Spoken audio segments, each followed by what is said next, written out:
শেখ আহমদুল্লাহ নিজে আমাকে ভয়েস পাঠিয়েছেন, এখনো আমার কাছে সংরক্ষিত আছে। আর তাহের সাহেবের বক্তব্য তো আমি ডেইলি শুনছি এই বিষয়ে। যেমন তাহের দুনিয়াতে এসে কি করবে না করবে এটা আজকে ফয়সালা হয় নাই, এটা তাহেরই না গোটা দুনিয়া জন্মেরও বহুকাল আগে ফয়সালা হয়ে আছে যে নবী কবে নবী হয়েছে, আদম আলী ইসলামের দেহের সঞ্চারেরও আগে নাকি আল্লাহ রসুল সাল্লাল্লাহু আলাইহি ওয়াসাল্লাম 40 বছর হওয়ার পরে। আমার দুই পক্ষের বক্তব্য আমি বিস্তারিতভাবে শুনেছি, শেখ আহমদুল্লাহ সাহেবের বক্তব্য তো শুনেছি, তার সাথে আমার আলাদাভাবে কথাও হয়েছে। আর তাহের সাহেবের বক্তব্য তো আমি ডেইলি শুনছি এই বিষয়ে। যেহেতু আমাদের সাবজেক্টে আকীদা আর ফিকহ, সুতরাং আকীদা নিয়ে বাংলাদেশের কোন চিপায় চাপায় কি হয় না হয় সবকিছু নজরে রাখার চেষ্টা করি, কারণ যার যে দায়িত্ব তাকে তো সেই দায়িত্ব পালন করতে হবে। আমরা ইসলামের পাহারাদার, আসলে দারোয়ান, পাহারাদার। তো যেহেতু দারোয়ান, সুতরাং দারোয়ানগিরি করার জন্য আমাকে তো সব বিষয়ে পরিপূর্ণ আপডেট থাকতে হবে। তো চেষ্টা করি পুরো আলোচনার খোলাসা আমি দুই কথায় বুঝিয়ে দিয়ে আলোচনার ইতি টানছি ইনশাআল্লাহ। একদিকে দাবি করা হচ্ছে যে শেখ আহমদুল্লাহ সাহেব মুসলমান নেই, কাফের হয়ে গেছেন, বেঈমান হয়ে গেছেন। আরেকদিকে ওই পক্ষ থেকে দাবি করা হচ্ছে যে যারা বলবে নবী 40 বছরের আগে নবী ছিলেন তারা নাকি কাফের হয়ে গিয়েছে। ইবনু তাইমিয়া রাহিমাহুল্লাহর একটা ফতোয়াকে কেন্দ্র করে এই বাক্যটা টানছে, ফাহুয়া কাফিরুন বিত্তিফাকিল মুসলিমিন। তো দুই দলের চোখেই যদি দুই দল কাফের হয়ে যায়, দিন শেষে মুসলমানটাকে, তো মুসলমানকে এটা বোঝানোর জন্য আমি অল্প কথায় মূল মেসেজটা এবং সাধারণ জনতা যারা আছেন, মাদ্রাসার ছাত্রদের বোধগম্য করে লম্বা আলোচনা আমি ইতিপূর্বে করেছি, সাধারণ জনতা যারা আছেন তাদেরকেও পানি ভাতের মতো করে বুঝিয়ে দিচ্ছি। দেখেন, বিষয় হলো দুইটা। এক নম্বরে, প্রতিটা মানুষ দুনিয়াতে আসার পরে কি হবে না হবে এই সবকিছু আগ থেকে তাকদীর নির্ধারিত আছে নাকি নাই। আমার আগে হযরত হরসপুরি হুজুরও কিন্তু উদাহরণ দিয়ে দিয়ে বুঝিয়েছিলেন যে এই যে আলী হাসান ওসামা এখানে আসবে, বয়ান করবে, আপনারা এসে বয়ান শুনবেন, এই যে জিনিসগুলো এটা আজই সিদ্ধান্ত হয়েছে এমন না, আমাদের জন্ম না, শুধু দুনিয়া সৃষ্টির বহুকাল আগে এই সবকিছুর ফয়সালা চূড়ান্তভাবে লেখা হয়ে আছে। তো আমাদের অনেকে কি মনে করে জানেন, যে নবী যে আগ থেকেই নবী এর অর্থ মনে হয় এটা, বুঝছেন, যে নবী যে আগ থেকেই নবী এর অর্থ মনে হয় এটা যে আল্লাহ তাআলা এই ফয়সালা আগ থেকে করে রেখেছেন এই বিবেচনায়। আমি বলবো এটা ভুল কথা। এটা কি কথা? এটা কি কথা? আমাদের অনেক ভাই দেখেছি এই কথা বলতে চাচ্ছে যে সবাই তো আগ থেকে কি হবে না হবে, যেমন তাহের দুনিয়াতে এসে কি করবে না করবে এটা আজকে ফয়সালা হয় নাই, এটা তাহেরই না গোটা দুনিয়া জন্মেরও বহুকাল আগে ফয়সালা হয়ে আছে। তো সবই তো আগ থেকে লেখা। তো যদি বলেন অর্থ এটাই, তাহলে আর আমার নবীর বিশেষত্ব কি? আদম নবীও জন্মের বহু আগেই লেখা আছে তিনি নবী হবেন। আল্লাহ যখন থেকে, আল্লাহর ইলমও তখন থেকে, বুঝেন, আল্লাহ যখন থেকে, আল্লাহর ইলমও তখন থেকে। আল্লাহর যেমন কোনো শুরু নাই, কোনো শেষ নাই, আল্লাহর ইলমেরও কোনো শুরু নাই, কোনো শেষ নাই। এ কারণে কোরআনকে আমরা বলি আল্লাহর কালাম। এ কারণে কোরআনকে আমরা মাখলুক বলি না। মাখলুক মানে সৃষ্টি, আমরা বলি না কোরআন সৃষ্টি। কেন? আল্লাহ যখন থেকে, তার কালামও তখন থেকে। আল্লাহর অস্তিত্বের সূচনা নাই, সুতরাং কালামে পাকের অস্তিত্বেরও কোনো সূচনা নাই। কথা ক্লিয়ার? তা আল্লাহ যখন থেকে, তার ইলমও যদি তখন থেকে হয়, তো এই যে দুনিয়াতে কি হচ্ছে না হচ্ছে এই সবগুলোর ইলম আল্লাহর আছে নাকি নাই? আচ্ছা, আজকে না 1000 বছর পরে কি হবে এটা আল্লাহ তাআলা একেবারে সেই অনন্তকাল থেকে, অনাদিকাল থেকে জানেন নাকি জানেন না? তো যদি বলেন যে আমার নবী নবী হবেন, এটা আল্লাহ জানতেন, ওই বিবেচনায় বলা হয়েছে নবী আদম আলী ইসলামের দেহে রূহ ঢুকানোর আগেই নবী। আমি বলবো এই কথাটা বাস্তবসম্মত না, কারণ এখানে নবীও যা, এখানে অন্যরাও হবে তা, আমার নবীও যা, অন্য নবীও তা। কারণ আল্লাহ সবার ব্যাপারেই জানেন। আল্লাহর ইলম কারো ব্যাপারে আছে, কারো ব্যাপারে নাই, বিষয়টা এমন না। আল্লাহর ইলম সবার ব্যাপারে আছে। তাহলে বলবেন অর্থ কি? তাহলে বুঝেছি হুজুর আল্লাহর ইলমে আছে, ঠিক আছে, আল্লাহ আলাদা করে লিখে রেখেছেন। আমি বলবো না রে ভাই, এটাও ভুল। কেন জানেন? আল্লাহ তাআলা কলম সৃষ্টি করার পরে, কলম মানে আমার পকেটে থাকা কলম না, আউয়ালু মা খালাকাল্লাহু আল কলম। আল্লাহ তাআলা কলম আর লৌহে মাহফুজ সৃষ্টি করার পরে আল্লাহ কলমকে বললেন উকতুব, কলম তুমি লেখো। কলম বলল আল্লাহ আমি কি লিখবো? আল্লাহ বললেন মা হুয়া কাইনুন ইলা ইয়াউমিল কিয়ামা, কিয়ামত পর্যন্ত যা কিছু হবে সব লেখো। পূর্বভাগে আজকে যে মাহফিল হবে, সেই মাহফিলে আলী হাসান ওসামা আসবে, রফিকুল ইসলাম মাদানী আসবে, এই সব কিছু সেই লৌহে মাহফুজে লেখা হয়ে গিয়েছে যখন আমার বাপেরও জন্ম হয় নাই, তারও কোটি কোটি কোটি বছর আগে। তাহলে সেখানে যদি সব লেখা হয়ে থাকে, আদম নবী নবী হবেন এটাও লেখা, মুসা নবী নবী হবেন এটাও লেখা, মুহাম্মদুর রাসূলুল্লাহ সাল্লাল্লাহু আলাইহি ওয়াসাল্লাম নবী হবেন এটাও লেখা। লেখা কি সবই লেখা নাকি কিছু কিছু জিনিস লেখা? সবই লেখা, কোনো কিছু বাদ নাই, এমন কোনো কিছু হবে না যেটা লেখা নাই। আল্লাহ নবী বলেন রুফিআতিল আকলাম ওয়া জাফফাতিস সুহুফ, সব লেখা শেষ করে কলম উঠিয়ে নেওয়া হয়েছে, আর যেই পৃষ্ঠায় লিখেছে সেখানে কালিও শুকিয়ে গিয়েছে। তার মানে পৃথিবীতে নতুন করে এমন কিছু হবে না যেটা নতুন করে সেখানে লিখতে হবে, সব লেখা হয়ে আছে। তা আমার নবী নবী হবে, এটা লেখা হয়ে আছে। যদি বলেন হুজুর অর্থ খালি এতটুকু, তাহলে ভাই এটা তো সব নবীরই বৈশিষ্ট্য এবং সব মানুষেরও বৈশিষ্ট্য, আমার নবীর বিশেষত্ব থাকলো কই? ধাপ কিন্তু দুইটা বলে দিলাম। এক নম্বর হলো এলেম, আল্লাহর এলেমে তো সবই আছে। আমার নবী নবী হবে এটাও আছে, আদম নবী নবী হবে এটাও আছে, আপনি নাসিরনগরে জন্ম নেবেন এটাও আছে। এখন থেকে 5 বছর পর বাংলাদেশের নির্বাচনে রাতের ভোট হোক আর দিনের ভোট হোক, কে পাশ করে আসবে এটাও আছে, সব কিছুই আছে। আল্লাহর এলেমে কোনো কিছু বাকি নাই। 2 নম্বরে আল্লাহ কলম আর লৌহে মাহফুজ সৃষ্টি করার পরে সব লিখে রেখেছেন, ওই লেখার মধ্যেও নতুন করে কিছু সংযোজন হবে না, কিছু বিয়োজন হবে না। এই দুইটা সবার ব্যাপারে প্রযোজ্য। বলবেন তাহলে আমার নবী তখন থেকে নবী, এই কথার অর্থ কি? এই কথার অর্থ হলো 3 নম্বরটা, সেটা হলো আপনারা লতাইফুল মাআরিফ খুললে ইমাম ইবনে রাজব হাম্বলির এই কথাগুলো পেয়ে যাবেন। একইভাবে সুবুলুল হুদা ওয়ার রাশাদ ফি সিরাতি খাইরিল ইবাদ কিতাব খুললেও এগুলো পেয়ে যাবেন। আর অসংখ্য ইমামরা স্পষ্টভাবে এই ব্যাখ্যাগুলো করে গিয়েছেন। ইমাম সুয়ুতিও তার কিতাবে লম্বা চওড়া আলোচনা করেছেন। আমি সংক্ষেপে মূল কথাটা বুঝিয়ে দিচ্ছি যে এখানে বিশেষ একটা ব্যাপার ঘটেছে।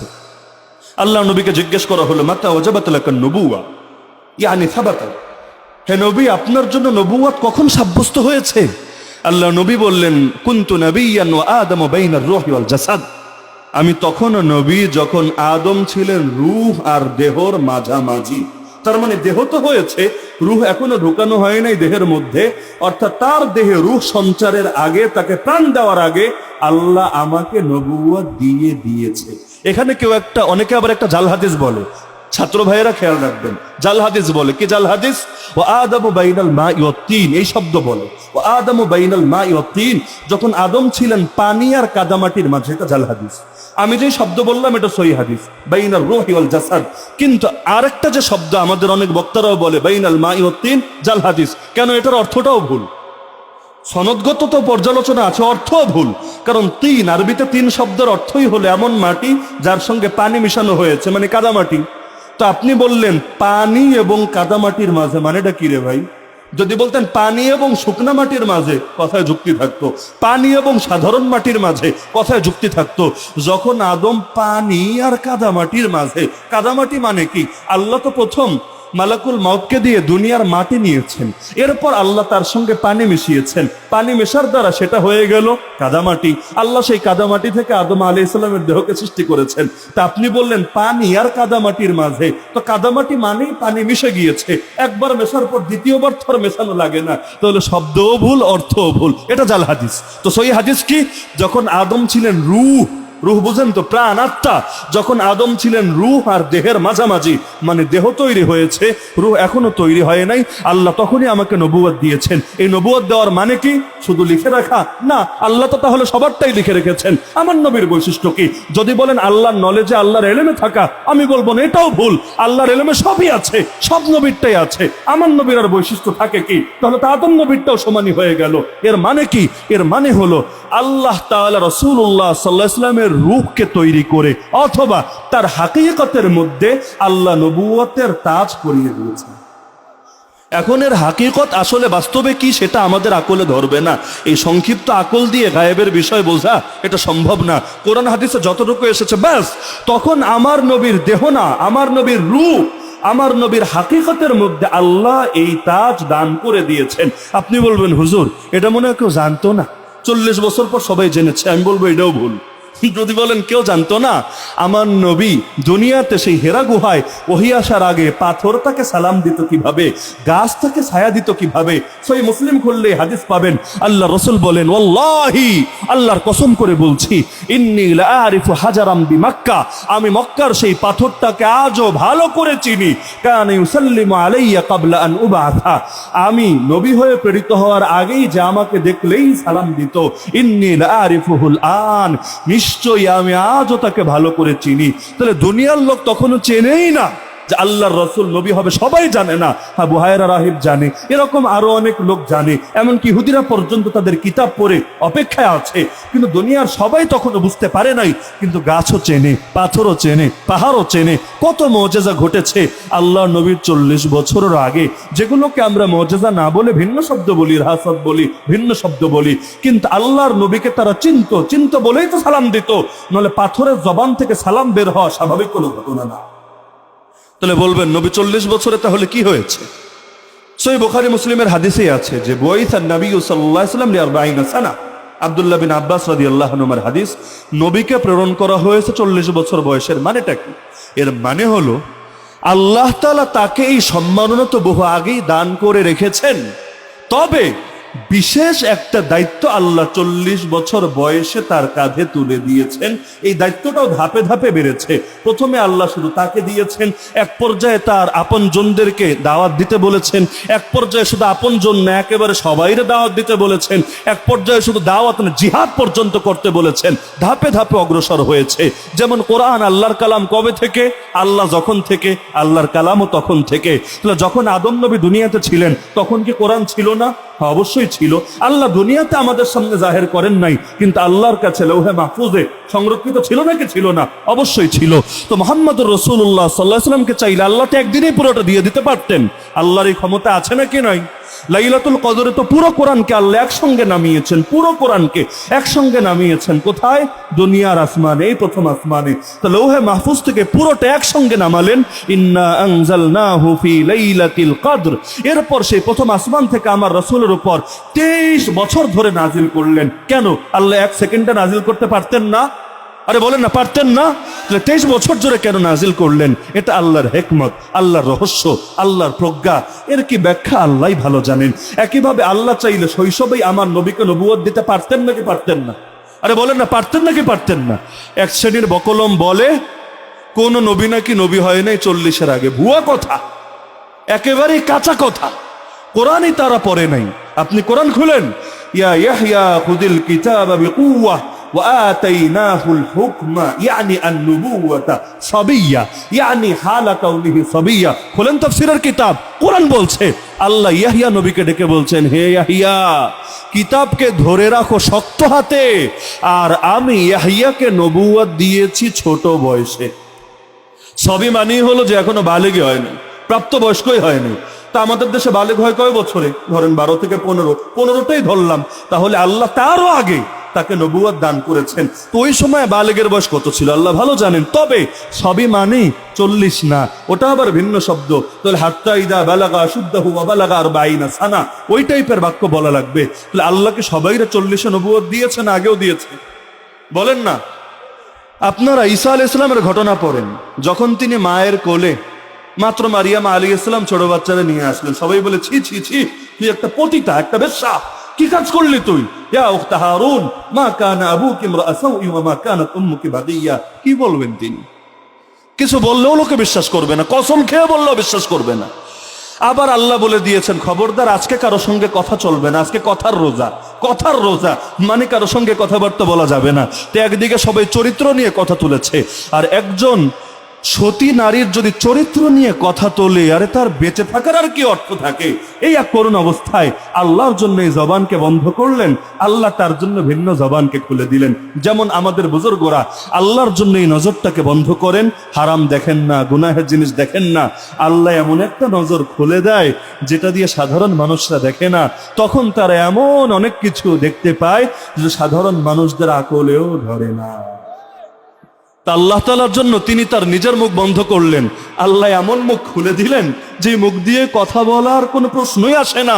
ওই দুধের বাচ্চা, তার দিকে ইশারা করলেন, সবাই হাসাহাসি শুরু করলো। আরে পাগল, একদিকে চরিত্রও খুঁয়েছিস, আর একদিকে মনে হয় আকলও খুঁয়ে এসেছিস। ক্বালু কাইফা নুকাল্লিমু মান কানা ফিল মাহদি সাবিয়্যা। এই কোলের শিশুর সাথে কথা বলবো কিভাবে? এখন কোলের শিশুই বাকিটা বলে উঠলো, ক্বালা ইন্নী আবদুল্লাহ।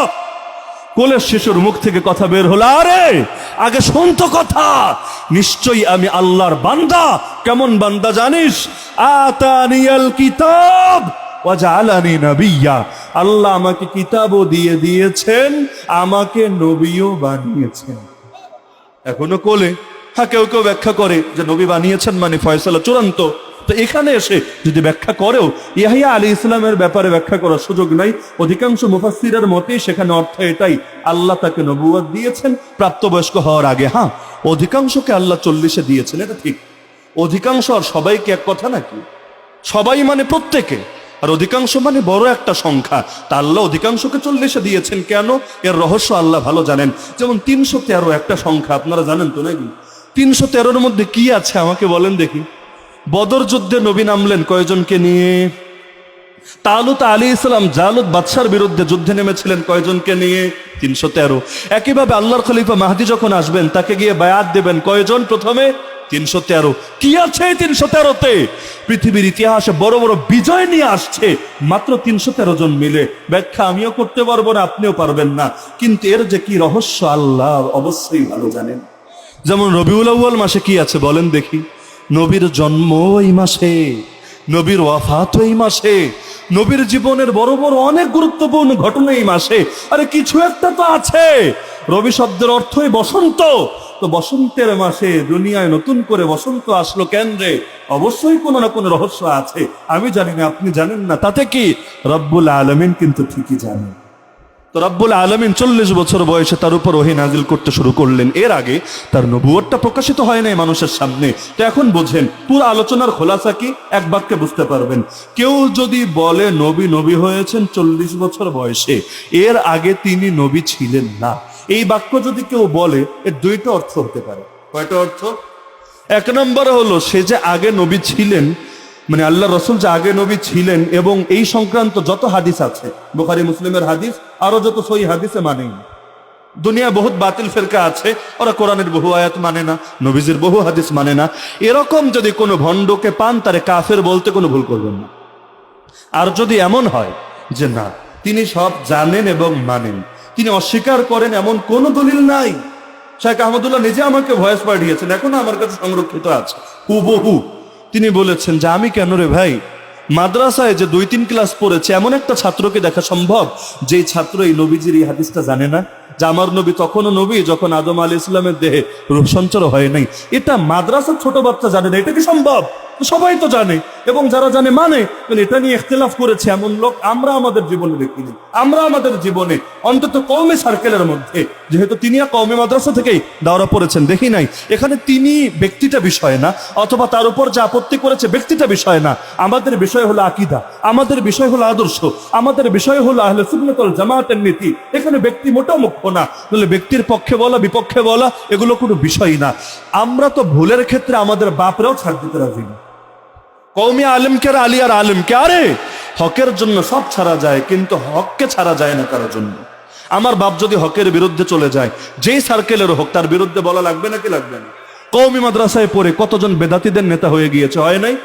আরে হয় নাই? খালি আগের যুগের ইতিহাস না, আমাদের রাজবাড়িতে আসেন, আমি অন্তত 1 ডজন মৌলবী দেখিয়ে দেবে, 1 ডজন, যারা কওমিতে পড়েছে, কেউ হাফেজ হয়েছে, কেউ কিতাবখানায় পড়েছে, এখন বেদাতীদের মসজিদের নেতৃত্ব দিচ্ছে, ইমাম তারা, খতিব তারা, তারাই মাসালা পাচার করছে, তারা জেনে বুঝে মিসগাইড করছে। যদি আমরা গিয়ে ধরি, বলে হুজুর সবই তো বুঝি, কিন্তু কি করব বলেন?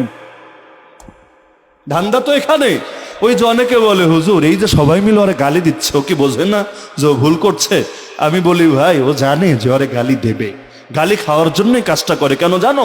তুমি গালি দিবা ব্যাপার না, কারণ তুমি আগেও তারে বুকে জড়ায়া নিতে বিষয়টা এমন না, আগেও তারে মহব্বত করতে বিষয়টা এমন না, তোমার গালিরে সে গোনে না, কিন্তু তার সার্কেলে সে যে দামি হচ্ছে এটাই মূল বিষয়। মূল কাহিনী বুঝতে পারছেন? গালিগালা সবাই করুক ব্যাপার না, দল ঠিক থাকলে হলো, ধান্দা ঠিক থাকলে হলো। ধান্দা যদি ঠিক থাকে আর বাকি কোনো কিছু লাগে না, সবকিছু বাকিটা এমনি চলে। তো কেউ যদি বলে যে আমার নবী আগে নবী ছিলেন না, এর মানে হলো দুনিয়ায় সবার সামনে প্রকাশিত হয় নাই। ওই যে আব্দুল্লাহ বিন আব্বাসের যে হাদিসটা, ওইটাই আর কি, যে 40 বছরে তিনি নবী হয়ে প্রেরিত হয়েছেন, মানে সকলের সামনে এটা প্রকাশিত হয়েছে, সকলের সামনে বাস্তবতাটা উন্মোচিত হয়েছে, তাহলে তাকে কাফের বলার কোনো সুযোগ নাই। আবার কেউ যদি এই অর্থে বলে যে আল্লাহর নবী তখন থেকে নবী যখন আদম আলাইহিস সালামের দেহে রূহ সঞ্চার হয় নাই, এখান থেকে সে যদি বোঝে যে আল্লাহর নবী তো আগ থেকেই নবী, তো 40 বছর পর্যন্ত তিনি নবুয়তকে গোপন রেখেছেন, তিনি মানুষকে দাওয়াত দেন নাই, তিনি এই রিসালাতের দায়িত্ব পালনে গাফলতি করেছেন, তাহলে ও এক ভণ্ড। মনে থাকবে তো ইনশাআল্লাহ? তাহলে হককে দুইটার মাঝামাঝি। আল্লাহ নবীকে আল্লাহ নবুয়ত দিয়েছেন কবে? আদম নবীর দেহে রূহ ঢুকানোর আগে। সেই নবুয়ত দেওয়ার অর্থ কি? সেই নবুয়ত দেওয়ার আসল অর্থ কি আল্লাহ ভালো জানেন। তবে এটা শুধু লিখে রাখা না, শুধু এলেমে জানা না, বরং আল্লাহ তাআলা তার রূহকে, তার হাকিকতকে এই সম্মানের চাদর পরিয়ে দিয়েছেন, মাথায় নবুয়তের তার চড়িয়ে দিয়েছেন। তবে দুনিয়ায় পাঠানো 40 বছর পর যখন প্রথম ওহী নাজিল হলো, যখন আল্লাহ নবী সাল্লাল্লাহু আলাইহি ওয়াসাল্লাম 6 মাস স্বপ্ন দেখলেন, তারপর কোরআনের আয়াত নাজিল হলো, ইকরা বিসমি রাব্বিকাল্লাযী খালাক, তখন দুনিয়ার মধ্যে নবুয়ত প্রকাশিত হলো, সকলে জানতে পারলো, নবীকেও দায়িত্ব দেওয়া হলো। ধীরে ধীরে ধীরে প্রথমে নিজে জানলেন, তারপর অন্যদেরকে দাওয়াত দিলেন, দিতে দিতে এক পর্যায়ে জিহাদও করলেন, আল্লাহর জমিন আল্লাহর দ্বীনও কায়েম করলেন। তাহলে কি বুঝলেন? যে বিষয়টারে খোলাসা করে বুঝলে একদম সহজ, একদম পানির মতো সোজা। আর যদি আপনি একটু প্যাচ রাখেন, তাহলে প্রত্যেক দল অপর দলরে কাফের বলতে পারবে। শেখ আহমদুল্লাহ নিজে আমাকে ভয়েস পাঠিয়েছেন, এখনো আমার কাছে সংরক্ষিত আছে হুবহু। তিনি বলেছেন যে আমি কেন রে ভাই, মাদ্রাসায় যে 2-3 ক্লাস পড়েছে এমন একটা ছাত্রকে দেখা সম্ভব যেই ছাত্র এই নবীজির এই হাদিসটা জানে না, যে আমার নবী তখনও নবী যখন আদম আলাইহিস সালামের দেহে রূহ সঞ্চার হয় নাই। এটা মাদ্রাসার ছোট বাচ্চা জানে না, এটা কি সম্ভব? সবাই তো জানে, এবং যারা জানে মানে এটা নিয়ে ইখতিলাফ করেছে এমন লোক আমরা আমাদের জীবনে দেখিনি।